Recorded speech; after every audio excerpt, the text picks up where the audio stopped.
coming. I'm coming. I'm coming. Well, go on. She's like, is there anybody up? Nope, there's not. You want it out of the room so badly. And there's nobody up. Everyone's asleep. It's just crazy G talking to herself. No, I have to do my readings. I have to do everything all like late at night now. There's no time for me to get anything else done at any other time of the day. So this is what I'm doing, which is no big deal. I'm doing this at the same time I'd be on the Starry Night Live, but it's just doing things differently for right now and maybe forever. Who knows? So what else did I want to talk about other than my hair is now like all in my face? I wanted to talk about Aquarius, Pluto and Aquarius. Okay. So Pluto being powerful, showing us what is outdated, showing us what we no longer need, showing us something that was likely around for a long time. Absolutely. Remember history in the past and soul power, soul energy. It goes deep, it goes far. And remember we talked about, bloodlines and blood. Yeah, all that, right? Just keep all that in mind. Keep all that in mind because it's not about one of those. Because we're so diverse and different, so uniquely, beautifully, divinely, right? Divinely crafted individual beings. You have to kind of consider all the things and then consider the possibility of how Pluto and Aquarius will look for you going forward for the next 20 years. For the next 20 years, right? Yeah. So Pluto being in the sign of Aquarius energy, it comes right after Capricorn, right? When you look at the chart, you've got Capricorn and then you've got Aquarius. Capricorn is like business and government. Think about that. Business and government. Okay. Structure, organizing. We're setting up for success. Aquarius energy is bigger than that. It's bigger. What is bigger than that? What is bigger than that, right? I know you'll have people who I think I would like to call them creating fear videos, channels that create fear because fear sells. Fear is click, right? It gets a click. It just does. It's the way it is. It sucks, but that's just the way, they know what those trigger spots are for human beings. But the 30 degrees of that Libran energy, because we were reading for 0 degrees in Scorpio, and yeah, that was my bookmarker spot that you saw me holding in my hand, so I lost my spot now. Messing around with that kitty cat, probably. That little precious furry butt. It mentioned global stuff, didn't it? You remember that?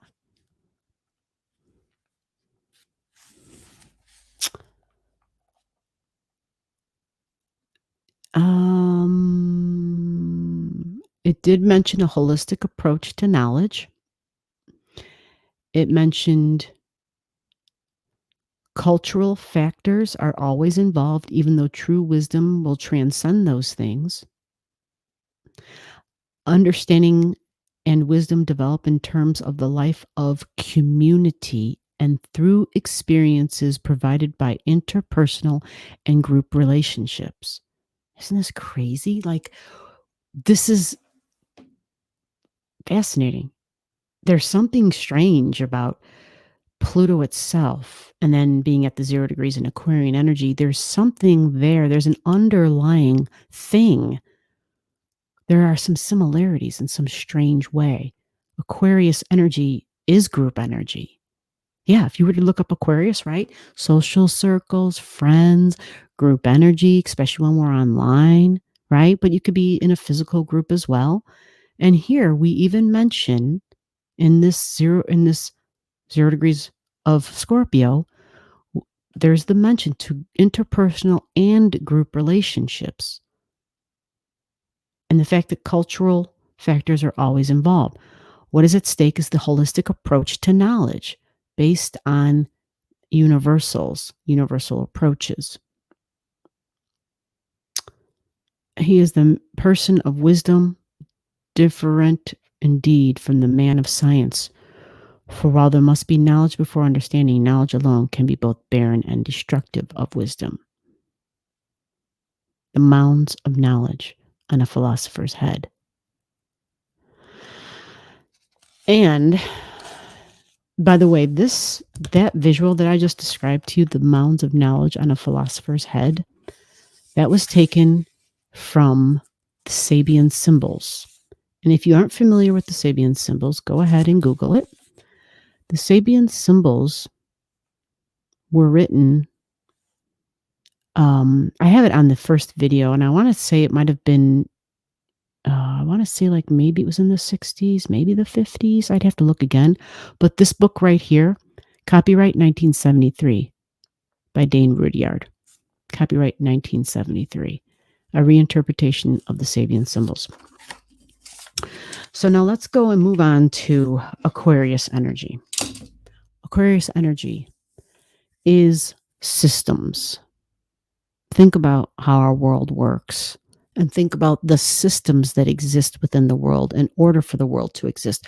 We got a good look at it with the pandemic because it was all about the supply system, right? The global supply chain, right? That global shipping system, right? Remember? It was like, oh, we can't get anything. Their boats or tankers, they're all lined up in the ocean. You can see them for miles and whatever, right? And it was like there was that big thing. It was like all of a sudden the world became really small. Obviously, the pandemic in itself made the world really small because we understood how interconnected we were at that point, right? So it's systems, global systems. And it is also financial systems. So if we think of money and we think of banking and just what other like those things are, right? But there's like science itself. You think of the astronauts. That's the word. Thank you. The astronauts, when they go up, they're never just like, oh, the American astronauts, right? The International Space Station. There's like a representative, right, from multiple, like it's Russia, it's China, it's USA, like up there together. So there's some sort of a system that exists globally, like for mankind, Aquarius energy for mankind, right? So Pluto, deep change, deep transformations in those global systems. And I just spent all of that time because I'm going to now take you all the way back to the beginning again.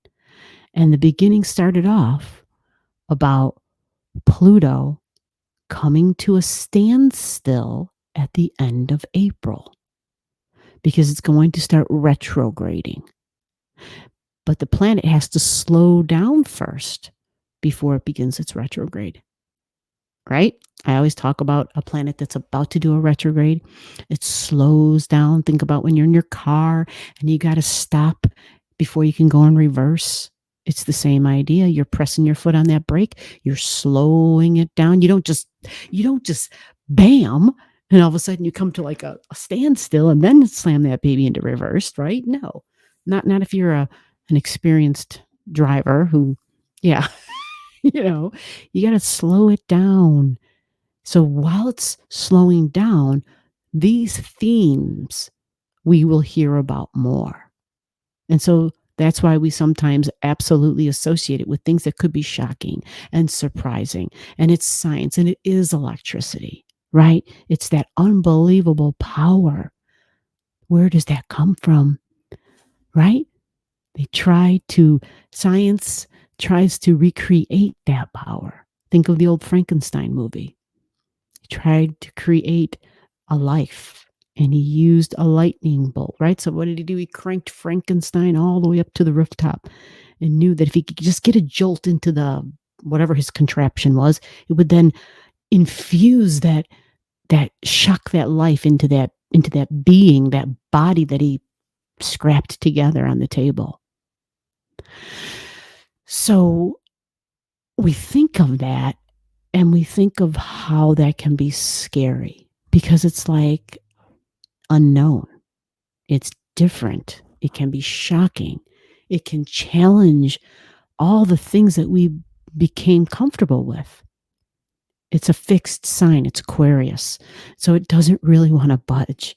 It's Aquarian energy. And if you ever talk to Aquarius people, there's something about what they're thinking about. It's like they almost have like that tunnel vision. They're very fixed in their thought. It's very fixed thought. It's almost like because they know, whether they know it or not, right? But there's like this knowing that they sense that the information and the way that they think and the way that they communicate, it comes from up there, and they know they're connected. And so like when you speak to somebody with that strong Aquarian energy, many times, not everybody, depending upon other things in their chart, that could either angle it or make it sweet and beautiful, right? But if you talk to them, and I obviously have experience with this, so that's why I'm talking about it. They're very certain. And there's a sense of arrogance, and you can hear it, you can feel it even, right? And if you were to point that finger, well, not that you want to point a finger, but I've been in discussions and I'm just like, this has been a while since I've had to say this to somebody. And it was someone I was dating. Okay. So it's fair. It's fair, right? Right. You can do that. I remember saying, you're the most arrogant person I have ever met. And it was true. And it really blew this person's mind away. They were just like, what? No one's ever said that about me. And it was just like, well, just because you're not aware of it doesn't mean you're not arrogant. And I would imagine, because we all have Aquarius somewhere in our chart, I would imagine that we are all that way at some point in time, absolutely, about a thing that we feel so certain about, right? We don't want to budge. And that's one of the downfalls of that Aquarian energy, because if it's true Aquarian energy, it's the scientist, which is we're experimenting. We don't truly know. And a scientist never forgets that the very first rule of science is there is always, always, always, always an exception to the rule. Science literally makes room for that in experimentation, in their right when they write out their whatever, right? It's been so damn long since I've been involved in all that, so I don't have all the wording right, but they make room for error. They make room for, okay, we can run all these tests and we can say it was 99.999% of the time spot on, but they're never going to say 100%. Never. Because they know that there is a mysterious, unmeasurable thing. They know that. They know from observation. And so that is rule number one in science. And so what do you think that unmeasurable, mysterious thing is? Do you call it life? Like literally the life that literally runs through your body, right? Is it spirit? Is it the divine? What is it? It's Pluto, I keep hearing. It's Pluto. Either way, it's whatever it is, even science recognizes they don't have all the answers.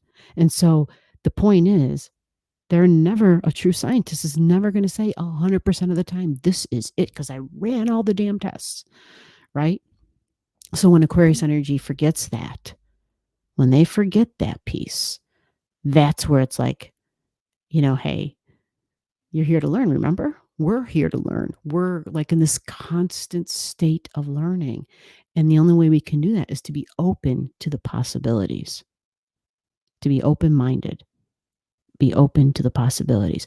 And so, whenever anybody has a new idea, right? Because those great ideas come from up there, right? They get channeled in through the neutrinos or however you receive your information. And we just kind of hope and pray that it won't be and feel and be so radical that it won't be accepted, it won't be embraced, because that's what happens. The new comes through, Aquarius. This is different, Aquarius. This might be shocking and surprising because it's never been done, or it's never, it's never been done like this, right? And so it's usually shunned. It's usually like, oh, are you crazy? Get the hell out of here, right? And then you find out, you read it in history all the time, that person was way ahead of their time. They had it, but they were just way ahead of their time. Society wasn't ready for it. So I guess what I'm trying to get at too with this is we have to remember also, think of that big old new telescope that went out there, right? The James Webb, and how it is penetrating into parts of the universe, of the omniverse, that we just never could see before. And we may see things, we may hear more things that we kind of thought were true, but now we might actually have more information and more data to prove these things, to support them. And even the government has opened up, kind of reopened a certain branch where it's kind of like it's not called the X-Files, I forget. Bo of the Fifth Column was talking about it like a month ago. But they were like reopening this new branch, or resurfacing a regeneration of a new branch that already existed. Maybe they gave it a new title. And it was kind of to look seriously at what I just talked about. The unknown things that we would be like, okay, is that really a UFO? Are like these abductions from aliens? Like, is that a real thing? Like, are these people nuts? Like, what's really going on? So this is nothing to get all helter-skelter about, nothing to get all crazy over. It's just simply saying we have to keep our minds open. We have to understand that even though we think we're like supreme, that it's a damn good possibility there might be some life out there, right? So Pluto standing still in Aquarius, we're going to just feel more of the Plutonian themes and Aquarian themes stronger than we normally would. Okay. And that will last because it stands still, but then it goes retrograde. So even when as a planet retrogrades, we feel those themes, those Pluto and Aquarius themes. So global systems, right? Global systems. And there's a lot of them, right? A lot of different global systems. We think of the World Health Organization. That's a global system. And that's Tappy at the door again. Everybody's asleep, so she's coming back to bother me. So just think about that. And remember, that's April 30th that Pluto stands still. But for like the 5 days, 6, 7 days before that, it's getting slower. It gets to 0 degrees and 21 minutes, and it just stays there. And then on April 30th, it stands still. And it starts to retrograde back. And yes, it's going to go back into Capricorn, folks. So it's going to change. It's going to change. And it'll be a powerful Pluto retrograding back into Capricorn.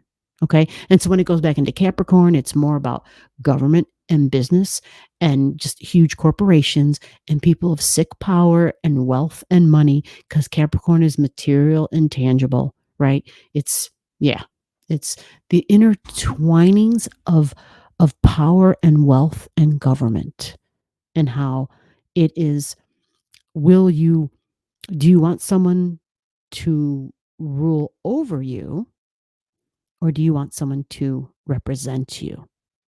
That is Pluto in Capricorn as it retrogrades back. Remember that. Do you want to be ruled over, or do you want someone to represent you? Think about it. I'm going to go get Taffy. And with that, I'm going to sign off. I hope you enjoyed the Pluto deep dive. Bye-bye. Below the video, I'll have all the degrees for those of you who like to pay attention to the degrees in your chart. Again, if you don't know and you want to know, just comment below.